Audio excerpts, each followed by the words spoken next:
Flip Your Script, the vodcast from the American College of Lifestyle Medicine that's all about clinicians redefining care through lifestyle medicine.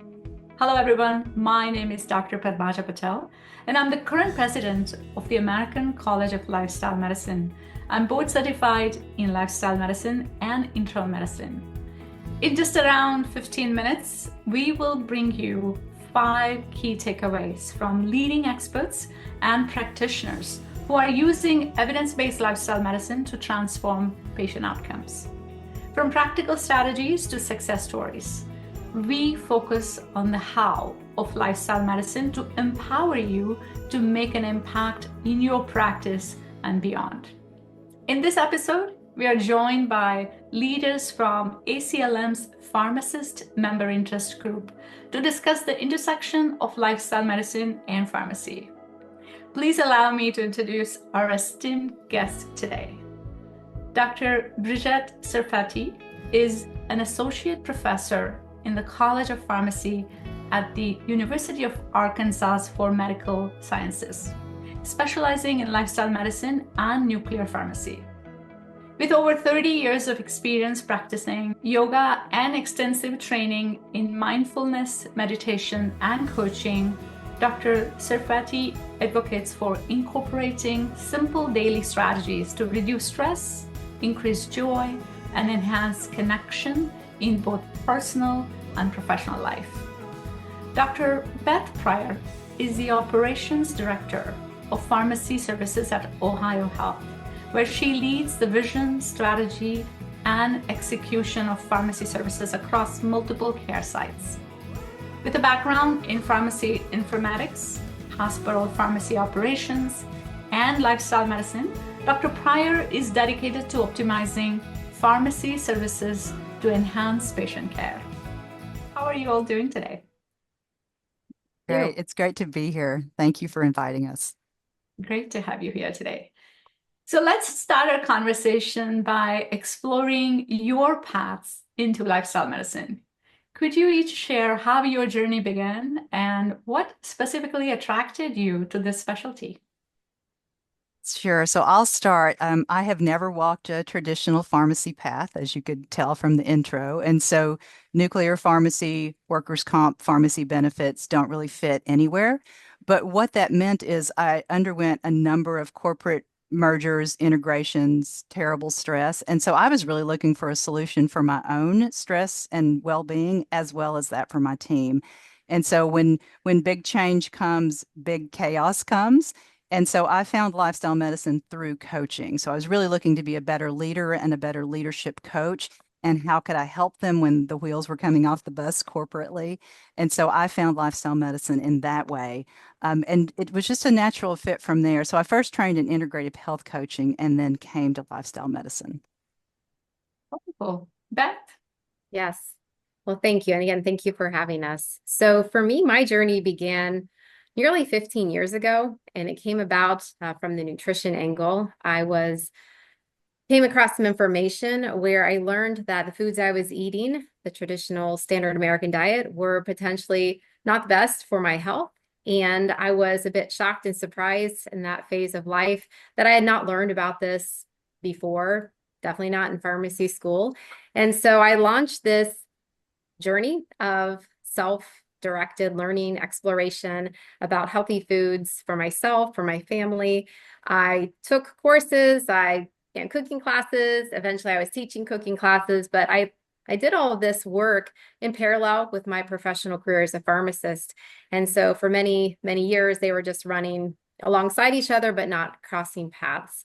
And in 2023, I was fortunate to somehow come across the American College of Lifestyle Medicine. And I finally found this professional home of evidence-based approaches to helping people live their best lives, as we know, through the pillars of lifestyle medicine. And I was overjoyed. I became certified in lifestyle medicine at the end of 2023. And now I'm just really excited to be able to more formally have a place to share this work with other professionals. Great. Well, it's great to have both of you join our community. So let me ask this very important question, which, when most people hear about, say, for example, the word pharmacist, they think about medications and behind the counter pharmacist and not lifestyle change or lifestyle medicine. Brigette, how do you think pharmacists can integrate lifestyle medicine into different practice settings? Yeah, and first of all, just acknowledging you're so right. And so not only providers, but also the public thinks about pharmacists behind the counter and dispensing medications. And what they don't realize is we're all over the place. So we're trained in things beyond medication use. We're really trained to be part of an interprofessional team. And so there are pharmacists in lots of practice settings that are invisible to most of us, really. And so what we did to try to help answer this question was to survey our MIG members. And so we did a survey at the end of 2024 to really figure out where are our pharmacists in the MIG practicing. And so it kind of falls into several buckets. The first is a clinic setting, so in a provider's office of family medicine or something along those lines, or other ambulatory care settings. And so they're seeing patients directly in that way.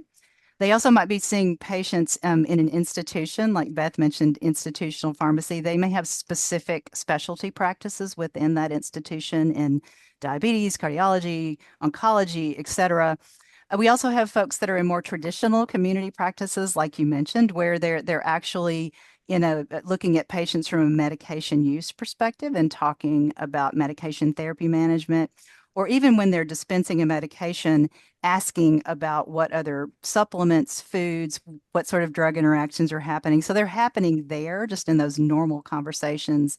And then we have a whole bunch of people that are coaches, entrepreneurs, faculty members, managed care people, employer-based pharmacists. So we're all over the place. And it's just interesting to know, even within the lifestyle medicine group who is already interested in this topic, all the different places they are. But what we found really is that there's a ton of interest in culinary medicine and food. So going back to what Beth said, people got interested in lifestyle because of their own food journey and almost the frustration they see with patients not knowing how to implement lifestyle. And so looking at systems and kind of the process of helping patients make change is where pharmacists get excited. So we saw it really as the comment that came through over and over: empowering patients. We think lifestyle medicine is hopeful medicine, and we're just happy to be included in the team. Oh, that's Yeah. great to hear. Yes. Beth, as a lifestyle medicine provider, I'm thinking more and more about deprescribing, right? To really help our patients take only medications that are absolutely necessary for their health. How do you see pharmacists being involved in supporting deprescribing? Wonderful question. And it is a very natural extension. It's a natural entryway, rather, for pharmacists to be engaged in the topic of lifestyle medicine, because deprescribing, or the planned reduction in dosage or entire elimination of medications, is already part of the pharmacist vernacular. It is part of what we already work on when we are comprehensively reviewing a patient's medication therapies, looking for opportunities to optimize that therapy. And so in the context of lifestyle medicine, the pharmacist is well positioned to be part of the team, helping a patient to methodically and carefully reduce their medications as they are embracing therapeutic lifestyle change.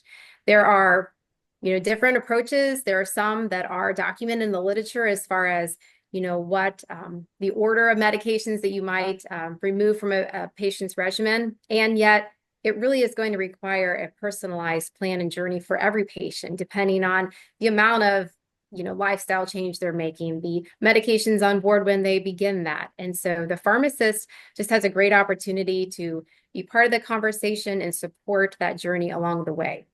And I will say it's especially important for the pharmacist to be supporting the primary care provider who is, making a plan with the patient, because the pharmacist can reinforce what the care provider is, has set forth for that patient. And at worst, we don't want to contradict that plan. And so that's why it's just so important for us to recognize and just help things along for the patients. I think the other thing I would like to add is that Pharmacists are well positioned to recognize potentially when a patient is ready to embrace lifestyle change. Maybe it's when they are going to have to add that one additional medication to their regimen to control their diabetes. The pharmacist can recognize if the patient is struggling from adverse effects or potentially really inhibited by cost or access to medication therapies. And so it could be the pharmacist that makes that suggestion, prompts the patient to think about, would you rather continue this, or, lifestyle change with your chronic disease can make a real difference. And it's not to say the pharmacist would do that independently. It would be in conjunction with the patient's provider, but just being on the lookout, pharmacists can help as an extender of the primary care team to help the patients consider that there is an option other than continuing to struggle with medication therapies. Yeah, and I think you bring such an important point, which is having that alignment between a clinician and the pharmacist, right? Everyone's actually providing appropriate and similar advice to patients, and there's no contradiction and when it comes to all the guidance. Awesome. Brigette, what sort of training and educations do pharmacists need to really embrace more lifestyle forward approach and really help their patients? And do you think that current pharmacy programs are providing adequate training in this lifestyle focused care? Yeah, it's a really good question. And so yes, we have training in the patient care process, certainly in patient assessment. It's always been part of pharmacist education to look at patient lifestyle, but it's not usually called lifestyle medicine. So there's absolutely an opportunity for practicing pharmacists to really close that gap between what they learned in pharmacy school, which is pretty baseline around, yes, we should embrace healthy lifestyles and patients need to improve their eating patterns and health.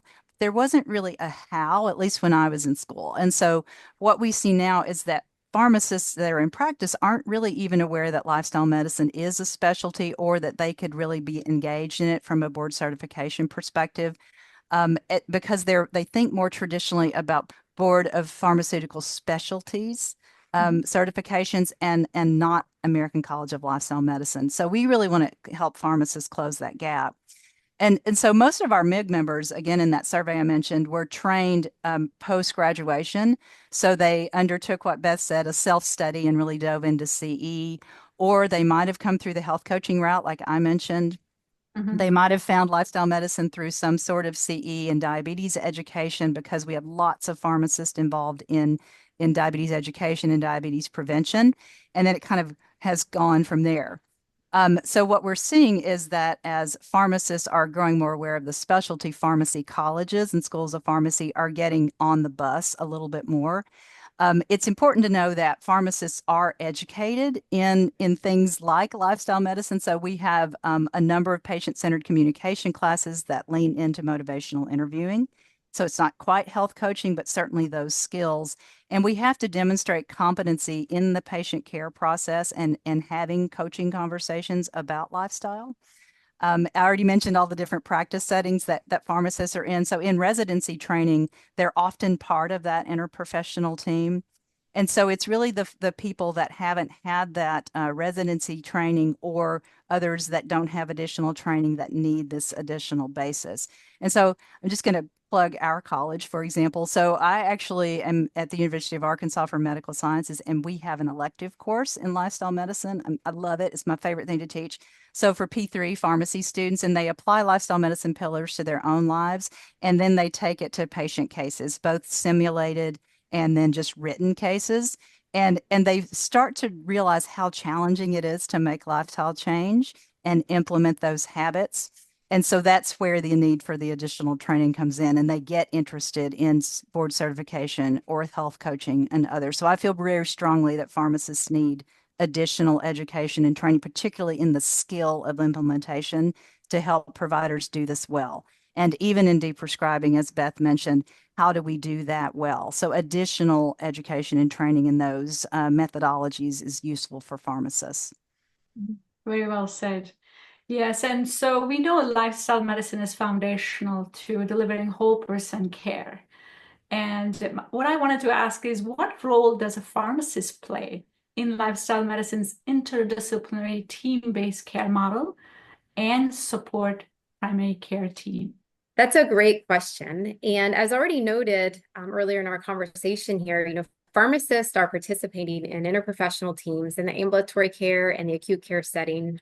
And I think what they can bring in the whole person care movement is being a voice for the part of the patient's regimen that is the medications, but then also being able to point out when the medications aren't the answer. And that's maybe counterintuitive for someone to hear it coming from a pharmacist, but I actually think it will lend greater credibility to our profession to be able to dialogue with the interprofessional teams, think about the whole of the patient, think about that patient's motivations and specific circumstances, and then be prepared to know when the medication is the best for that patient and when it may be time to make a plan that is different from the medications. And so I think it's just having that ability to have dialogue with the team and for the team to be able to look at the pharmacist as, yes, the medication expert, and also with the ability to discuss when the medication might not be the best suited for a patient.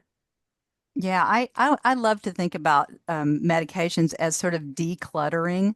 So I think about my 80-something-year-old parents who they're very compliant with their providers' recommendations, and they see a lot of providers because they have things that are happening. And so I think just having a more full picture and then helping them simplify. So the pharmacist is well positioned because they go to the grocery store, they see their pharmacist, they want to talk. And so sometimes it's just the accessibility of the pharmacist and the ability to see that picture. Whereas if we say things like, hey, you might think about the fact that you're on 13 medications. Would you like to simplify that? Would you like me to have a conversation with your doctor about that? And sometimes they're just really grateful to have somebody care enough to help them make those changes because it's complicated for a lot of people. And then the cost conversation comes into.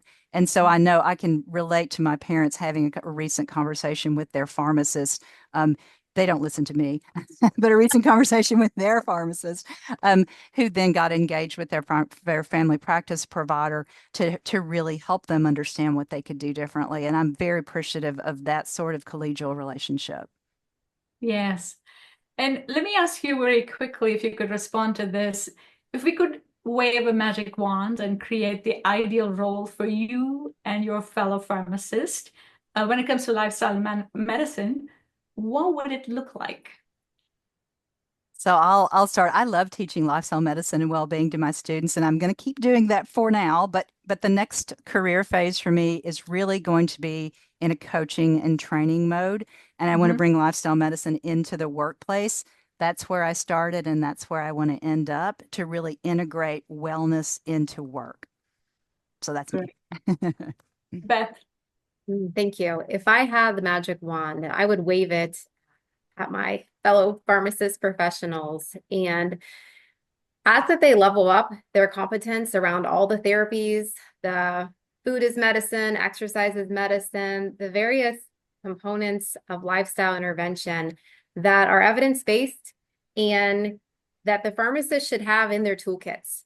We are the medication therapy experts, and I'm referring back just to what I said a moment ago, and we should also be able to pull forward when it's important to bring in these other modalities to help our patients live their best lives. And so I think it's going to take a bit of a mindset shift because, again, it's not that we are going away from our true core value of helping, with medications, but it's expanding on that role. And I think it's just a real opportunity we have to be part of this solution that is the chronic disease epidemic we have in our country.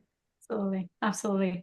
Very well said. Well, I thoroughly enjoyed our conversation, but unfortunately, we're out of time. Brigette and Beth, thank you so much for your time today and for sharing your valuable insights and expertise. And thank you to all of you for tuning in to this episode of Flip Your Script. We hope today's conversation has inspired you with practical insights on how lifestyle medicine is shaping the future of patient care. If you enjoyed this episode, don't forget to like, subscribe, and leave a comment. Stay connected with us for more episodes featuring clinicians who are rewriting the script on health. one patient at a time. Until next time, take action, make an impact, and keep flipping the script on healthcare. Thank you.